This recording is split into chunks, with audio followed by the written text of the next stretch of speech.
நீலகிரி மாவட்டத்தில் விளையும் மலை காய்கறிகளின் விலை உயர்ந்துள்ளதால் விவசாயிகள் மகிழ்ச்சியடைந்துள்ளனர். நீலகிரி மாவட்டம் உதகை மற்றும் அதனை சுற்றியுள்ள முத்துறை, பாலாடா, நஞ்சநாடு, கடநாடு, ஆடாசோலை கிராம பகுதிகளில் ஏராளமான விவசாயிகள் கேரட், பீட்ரூட், உருளைக்கிழங்கு, வெள்ளைப்பூண்டு உள்ளிட்ட மலை காய்கறிகளை சாகுபடி செய்து வருகின்றனர்.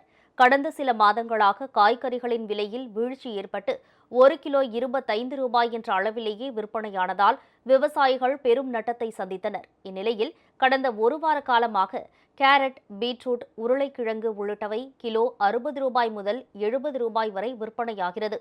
இதனால் ஓரளவு லாபம் கிடைப்பதால் விவசாயிகள் மகிழ்ச்சியடைந்துள்ளனர். முத்திரப்பாட விவசாயம் பண்ணுறோம். இப்போ 4 ஏக்கர் 5 ஏக்கர் நாங்களும் விவசாயம் பண்ணுறோம். நிறைய பேர் விவசாயம் பண்ணிட்டு இருக்கிறாங்க.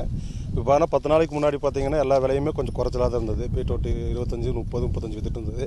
இப்போ பார்த்தீங்கன்னா இந்த 10 நாளாக ஒரு ரூ. 60, 65 ரேட் போகுது. கேரட்டும் அதே மாதிரி தான். இப்போ கொஞ்சம் மகசூல் கம்மியாகிடுச்சு.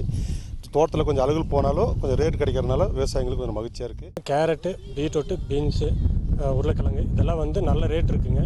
எதனாலன்னு பார்த்தீங்கன்னா இடையில கொஞ்சம் மழை இல்லாமல் இருந்துச்சு. அப்புறம் அதிகப்படியும் மழை அடிச்சிச்சிங்க.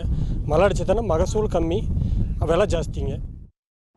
இதனிடையே சபரிமலை ஐயப்பன் கோவிலுக்கு பக்தர்கள் வருகை அதிகரித்துள்ளதால் மேட்டுப்பாளையத்தில் உள்ள ஏலநடுவத்தில் வாழைத்தார் விலை அதிகரித்துள்ளது.